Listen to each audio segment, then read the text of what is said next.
നിറഞ്ഞു നിൽക്കുന്ന കണിവെള്ളരിത്തോട്ടം എന്ത് ഭംഗിയാണല്ലേ കാണാൻ. അതൊട്ടും കാശ് ചെലവില്ലാതെ നമുക്കും നമ്മുടെ ടെറസിൽ ഇതുപോലൊരു തോട്ടം സെറ്റാക്കിയെടുക്കാം കേട്ടോ.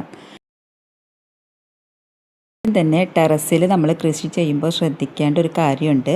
നമ്മൾ ഈ ഗ്രോ ബാഗിലും അതുപോലെ സിമൻറ്റ് ചാക്കിലൊക്കെയാണ് ഈ ടെറസിൽ കൃഷി ചെയ്യുന്നത്. അപ്പോൾ ഈ ചാക്ക് ഇതുപോലെ ഇങ്ങനെ നമ്മൾ ടെറസുമായിട്ട് മുട്ടിയിരിക്കുമ്പോൾ ടെറസിന് ലീക്ക് വരാനുള്ള സാധ്യതയുണ്ട്. അപ്പോൾ അത് വരാതിരിക്കാൻ വേണ്ടിയിട്ട് നമ്മളിതുപോലെ ചിലവ് കുറഞ്ഞൊരു സ്റ്റാൻഡ് ഉണ്ടാക്കാൻ പോവാണ്. ഇത് നമ്മുടെ തെർമോക്കോളാണ് കേട്ടോ. അപ്പം നമ്മൾ ഈ ഇലക്ട്രിക് ഉപകരണങ്ങളൊക്കെ മേടിക്കുമ്പോൾ കിട്ടുന്ന തെർമോക്കോളുകൾ ഉണ്ടാവുമല്ലോ, ഇങ്ങനെ വലുതായാലും ചെറുതായാലും ഒക്കെ പറ്റും.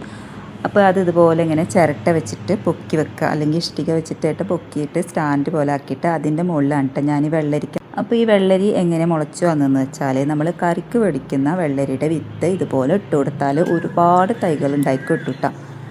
അപ്പോൾ ഇതുപോലെ കുറേ തൈകൾ എൻ്റെ കയ്യിൽ കറക്റ്റ് റെഡി ആയിട്ട് നിൽക്കുന്നുണ്ട്. അപ്പോൾ ഇതെങ്ങനെ നടുക, നമ്മുടെ ടെറസിൽ വളരെ കനം കുറഞ്ഞ രീതിയിലാണ് കൃഷി ചെയ്യുന്നത്. ഇപ്പോൾ ഗ്രോ ബാഗ് സെറ്റ് ചെയ്തിട്ട് ഉള്ളത് എങ്ങനെയാണെന്ന് വെച്ചാൽ കരിയില മാത്രം ഇട്ടിട്ടാണ് അതുപോലെ ഗ്രോ ബാഗ് സെറ്റ് ചെയ്തിട്ടുള്ളത്. അപ്പോൾ ഇതിലാണ് ഞാൻ വെള്ളരി നടാൻ പോകുന്നത് കേട്ടോ. അപ്പോൾ ഒരുപാട് വെള്ളരി ടെറസിൽ മുളച്ച് വന്നിട്ടുണ്ട്, വെള്ളരി തൈകൾ. അപ്പോൾ അതാണ് കണിവെള്ളരിയാണ് ഇട്ടത്, നമ്മുടെ കറികൾക്കൊക്കെ ഉപയോഗിക്കുന്ന വെള്ളരിയാണ്, കുക്കുംബറല്ല. അപ്പോൾ അത് ഇതുപോലെ ഒരുപാട് നമ്മുടെ പച്ചക്കറികളുടെ ഇടയിൽ വിത്ത് വെറുതെ വേസ്റ്റ് പച്ചക്കറിയുടെ വേസ്റ്റ് ഇട്ട് കൊടുക്കുമ്പോൾ അതിൽ നിന്ന് ഇങ്ങനെ മുളച്ച് വരുന്നതാണ്. നമ്മൾ ഒരിക്കൽ കറിക്ക് ഇതുപോലെ വെള്ളരി മേടിച്ചിട്ടുണ്ടെങ്കിൽ അതിൻ്റെ വിത്തെടുത്തിട്ട് നമ്മളിതുപോലെ നമ്മുടെ ഏതെങ്കിലും പച്ചക്കറിയുടെ ചോട്ടിൽ ഇട്ട് കൊടുക്കുക. അപ്പോൾ ഇങ്ങനെ ഒരുപാട് തൈകൾ മുളച്ച് വരും. അങ്ങനെയാണ് എനിക്ക് കുറേ തൈകൾ മുളച്ച് വന്നിട്ടുണ്ട് കേട്ടോ. 1 2 അല്ല, ഒരു 10ൽ കൂടുതൽ തൈകൾ മുളച്ച് വന്നിട്ടുണ്ട്. എല്ലാ തൈകളും ഇതുപോലെ സിമൻറ്റ് ചാക്ക് കട്ട് ചെയ്തെടുത്തിട്ട് അതിൽ കരിയില നിറച്ചിട്ട് നമ്മളിങ്ങനെ നട്ടു കൊടുത്താൽ മതിയിട്ട്. അപ്പോൾ തന്നെ നമുക്ക് നന്നായിട്ട് വിളവ്. അപ്പോൾ ഇതിന് നല്ലൊരു വളം കൊടുത്തു കഴിഞ്ഞാൽ നമ്മുടെ വെള്ളരിക്ക ഡബിൾ വലുപ്പത്തിലാണ് കേട്ടോ നമുക്ക് ഉണ്ടായി കിട്ടുക. അപ്പോൾ അത് ഈ വീഡിയോയിൽ കാണിക്കുന്നുണ്ട്. ഇത്രയും നമുക്ക് വെള്ളരി നടാൻ വേണ്ടിയിട്ടുള്ള കാര്യങ്ങളുള്ളൂ. വെള്ളരി എല്ലാവരുടെ പറമ്പുകളിലും വെറുതെ മുളച്ച് വരും, കായ ഉണ്ടാവും, അങ്ങനെയൊക്കെ തന്നെയാണ്. പക്ഷേ ടെറസിൽ നമ്മൾ കൃഷി ചെയ്യുമ്പോൾ നമ്മൾ ശ്രദ്ധിക്കേണ്ട കുറച്ച് കാര്യങ്ങൾ കൂടിയാണ് കേട്ടോ ഈ വീഡിയോയിൽ ഞാൻ നിങ്ങളുമായിട്ട് പങ്കുവെക്കുന്നത്. അപ്പോൾ ഇതിന് പടരാൻ ആവശ്യത്തിനുള്ള നമ്മുടെ വള്ളികളൊക്കെ കെട്ടിക്കൊടുക്കണം. എന്താണെന്ന് വെച്ചാൽ നമ്മൾ ടെറസിൽ വേറെ കൃഷികളൊക്കെ ഉണ്ടല്ലോ, അപ്പോൾ അതിൽ ചുറ്റിപ്പറ്റാണ്ട് ഇതിനൊക്കെ ഒരു ഏരിയയിൽ അടക്കി പെറുക്കി വെച്ചിട്ടുണ്ട്.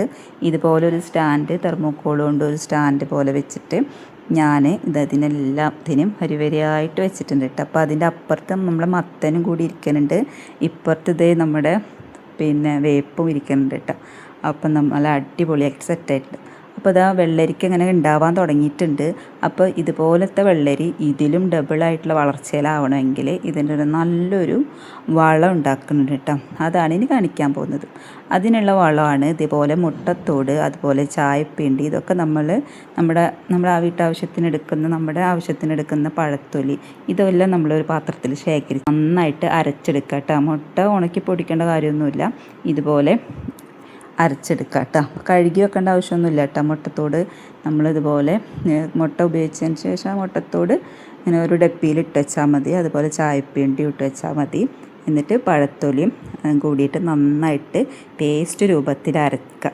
എന്നിട്ട് അത് കഞ്ഞിവെള്ളവുമായിട്ട് മിക്സ് ചെയ്യണം.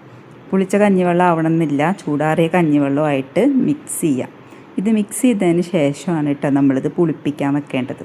അപ്പോൾ നമ്മൾ അരച്ചിട്ടുള്ളത് ഒരു പ്ലാസ്റ്റിക് ബോട്ടിലേക്ക് ഒഴിച്ചു കൊടുക്കുക. എന്നിട്ട് കഞ്ഞിവെള്ളം കൂടിയിട്ട് മിക്സ് ചെയ്തിട്ട് നന്നായിട്ട് ടൈറ്റാക്കിയിട്ട് അടച്ചു വെക്കണം. അപ്പോൾ അതിൻ്റെ കൂടെ നമുക്ക് ബാഡ് സ്മെല്ല് വരാതിരിക്കാൻ ഒരു കഷ്ണം ശർക്കരയും കൂടി ഞാനിതിൽ ഇട്ട് കൊടുക്കുന്നുണ്ട് കേട്ടോ. എല്ലാവിധ പച്ചക്കറികൾക്കും ഇത് ഒഴിച്ചു കൊടുക്കാവുന്നതാണ് കേട്ടോ. ഇത് ഒഴിച്ചു കൊടുത്താൽ നമ്മുടെ പച്ചക്കറികൾക്കൊക്കെ ഇരട്ടി വിളവാണ് ലഭിക്കുക കേട്ടോ. അപ്പോൾ ഇത് എല്ലാ മാസത്തിലൊരു വട്ടം എന്തായാലും ഈ ഒരു വളം നമ്മുടെ പച്ചക്കറിക്ക് കൊടുത്തിരിക്കണം. അപ്പോൾ കഞ്ഞിവെള്ളത്തിൽ ഒരുപാട് വളങ്ങളുടെ വീഡിയോ ഞാൻ ചെയ്തിട്ടുണ്ട്. അപ്പോൾ അതൊക്കെ നല്ല റിസൾട്ട് തരുന്ന വളങ്ങൾ തന്നെയാണ്. അപ്പോൾ ഞാൻ ഈ അരച്ച കൂട്ട് അതിലേക്ക് ഒഴിച്ചു കൊടുത്ത് എന്നിട്ട് ഇതിലേക്കൊരു ശർക്കരയുടെ പീസും കൂടി ഇട്ട് കൊടുക്കുന്നുണ്ട്. അത് എന്ന് വെച്ചാൽ ദുർഗന്ധം വരാതിരിക്കാനാണ്, നിർബന്ധമുള്ള കാര്യമൊന്നുമല്ല ഈ ശർക്കര ഇട്ട് കൊടുക്കുന്നത്. പിന്നെ ഈ പഴത്തിൽ അടങ്ങിയിട്ടുള്ള പിന്നെ പൊട്ടാസ്യം, അതുപോലെ മുട്ടത്തോടിൽ അടങ്ങിയിട്ടുള്ള കാൽസ്യം. കഞ്ഞിവെള്ളത്തിൽ എന്താണ് അടങ്ങിയിട്ടുള്ളത്? കഞ്ഞിവെള്ളം എന്ന് വെച്ചാൽ നമ്മുടെ മണ്ണിലുള്ള സൂക്ഷ്മജീവികളെ വിഘടിക്കാൻ വേണ്ടിയിട്ടാണ്. അപ്പോൾ നന്നായിട്ട് നമ്മുടെ ചെടികൾക്ക് നല്ല പോഷകങ്ങൾ വലിച്ചെടുക്കാൻ വേണ്ടിയിട്ട് സാധിക്കും. അതിനാണ് ഈ കഞ്ഞിവെള്ളത്തിൽ ഇതെല്ലാം മിക്സ് ചെയ്യുന്നത്. അപ്പോൾ കഞ്ഞിവെള്ളത്തിൽ മിക്സ് ചെയ്ത് ഇതൊരു 3 ദിവസമാണ് റെസ്റ്റ് ചെയ്യാൻ വെക്കേണ്ടത്. 3 ദിവസം റെസ്റ്റ് ചെയ്യാൻ വെച്ചതിന് ശേഷമാണ് നമ്മൾ പച്ചക്കറികൾക്ക് ഒഴിച്ചു കൊടുക്കുക. അപ്പോൾ നമ്മുടെ കഞ്ഞിവെള്ളം നന്നായി പുളിച്ച് ഈ ഒരു പരുവത്തിലാവും. അപ്പോൾ നമ്മൾ എത്രയാണോ എടുത്തത് അതിൻ്റെ 10 ഇരട്ടി വെള്ളം അതിൽ മിക്സ് ചെയ്യാം.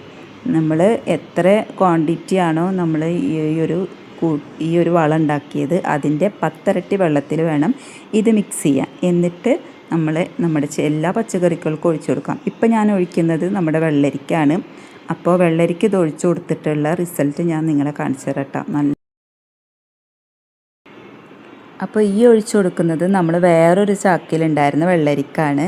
അപ്പോൾ അതാ വെള്ളരിക്ക ഓരോന്നുണ്ടായിട്ട് വരുന്നുണ്ട്. പിന്നെ അത് കണ്ട നല്ല ഭംഗിയിൽ ഇതല്ലാട്ടോ ഇതിൻ്റെ ഒറിജിനൽ വലിപ്പം. ഇപ്പോൾ കാണിച്ചു തരാം. ഇത് ഈ അവസ്ഥയിലായപ്പോൾ കണ്ടു നോക്കിയ നമ്മുടെ വെള്ളരിയുടെ ഒരു അവസ്ഥ. ഇത് കുറച്ച് മുന്നേ ഞാൻ കാണിച്ചതാണ്. പക്ഷേ ഇത് ഈ ഒരു വളം ഒഴിച്ചു കൊടുത്തതിൻ്റെ പേരിലാണ് ഇത്രയും വലിയ വെള്ളരി ഉണ്ടായിട്ടുള്ളത്. അപ്പോൾ നല്ലൊരു വളമാണ് ഇപ്പോൾ ഈ കാണിച്ചിട്ടുള്ളത്.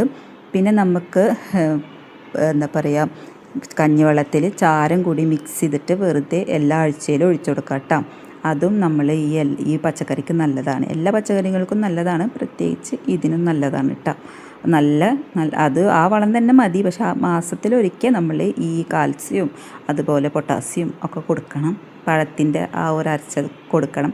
പിന്നെ അത് ഞാൻ വേറൊരു വെള്ളരി ഇതുപോലെ ഒരു പഴയൊരു കസാരണ്ട് അതിലേക്ക് പടർത്തിയതാണ്. അപ്പോൾ അതിലൊരു വെള്ളരി കണ്ട കസാരയിൽ ഇരിക്കുന്ന പോലെയാണ് കേട്ടോ ഒരാൾ വരുന്നത്. അപ്പോൾ ഇതിന് മുകളിൽ ഒരുപാട് കായ്കളൊക്കെ ഉണ്ട്. അപ്പോൾ ഇതിനും ഒക്കെ ഒഴിച്ചു കൊടുക്കുക. അപ്പോൾ ഇതേ ഒരു സിങ്കിലാണ് കേട്ടോ മുളച്ച് വന്നിട്ടുള്ളത്. ഇതൊക്കെ വെറുതെ മുളച്ച് വരുന്ന വെള്ളരിക്കയാണ്. വിത്ത് പാവിയിട്ടേ അല്ല, നമ്മൾ വെറുതെ പച്ചക്കറിയുടെ വേസ്റ്റ് കൊടുന്നിട്ടേന്ന് മുളച്ച് വരുന്നതാണ് കേട്ടോ. ഈ ഒരു സിമന്റ് ചാക്കിൽ എന്ന് പറഞ്ഞാൽ നമ്മുടെ ചേമ്പ് നിൽക്കുന്നുണ്ട്, അതുപോലെ തന്നെ കയ്പൊക്കെ നിൽക്കുന്നുണ്ട്, പിന്നെ വെള്ളരി ഉണ്ട് കേട്ടോ. അപ്പോൾ വെള്ളരി ഇതേ ഇവിടെ പടരാൻ വേണ്ടിയിട്ട് ആവശ്യത്തിന് കയറ് കെട്ടി കൊടുത്തിട്ടുണ്ട്. ഇതിൻ്റെ മുകളിൽ ഒരുപാട് കായകൾ ഉണ്ടായി പറിച്ചു. അതുപോലെ തന്നെ ഇനിയും ഉണ്ടാവുന്നുണ്ട് ചെറിയ ചെറിയ കായകൾ. ഇതണ്ട, പിന്നെ ഇതൊക്കെ ഇനി വലുതാവും കേട്ടോ. അപ്പോൾ ഇതിങ്ങനെ പടരാൻ വേണ്ടിയിട്ടാണ് ഈ ഒരു വള്ളി കെട്ടി കൊടുത്തിട്ടുള്ളത് കേട്ടോ. അതൊക്കെ നമ്മൾ ഈ കറിക്ക് വേണ്ടിയിട്ട് കൊണ്ടുവന്ന വെള്ളരി ഇവിടെ വിത്തിട്ട് കൊടുത്തിട്ട് മാത്രം മുളച്ച് വരുന്ന കേട്ടോ. ഇതിനൊരു കാശ് ചെലവില്ലാതെയാണ് നമുക്ക് ആഴ്ചയിൽ ഒരു വെള്ളരിക്ക പറിക്കുക എന്നുള്ള രീതിയിലാണ് കേട്ടോ അപ്പോൾ എനിക്ക് വെള്ളരി കിട്ടിക്കൊണ്ടിരിക്കുന്നത്. അപ്പോൾ ഇത് വളരെ എളുപ്പമാണ്. വെറും കരിയിലയിൽ സിമൻറ്റ് ചാക്കിൽ കരിയില നിറച്ചിട്ട് നടുന്ന ഒരു പ്രക്രിയയാണ് കേട്ടോ. അപ്പോൾ എല്ലാവരും നട്ടു വെക്കുക. ഇതേപോലെ ടെറസിലൊരു നല്ലൊരു പച്ചക്കറിത്തോട്ടം നമുക്ക് എളുപ്പത്തിൽ സെറ്റ് ചെയ്യാൻ പറ്റും കേട്ടോ. ചെറിയൊരു സ്പേസ് മതി, ഇതൊക്കെ നമുക്ക് ചെയ്തെടുക്കാൻ പറ്റുന്നതാണ്. അപ്പോൾ എല്ലാവരും ട്രൈ ചെയ്യുക. ഇതേപോലത്തെ വേസ്റ്റ്, നമ്മുടെ വീട്ടിൽ വേസ്റ്റായിട്ട് വരുന്ന സംഭവങ്ങളൊക്കെ അരച്ചിട്ട് നമുക്ക് ഒരു വളമൊക്കെ ഉണ്ടാക്കി ഒഴിച്ചു കഴിഞ്ഞാൽ നല്ല അടിപൊളിയായിട്ട് വെള്ളരിക്ക ഉണ്ടാവും കേട്ടോ.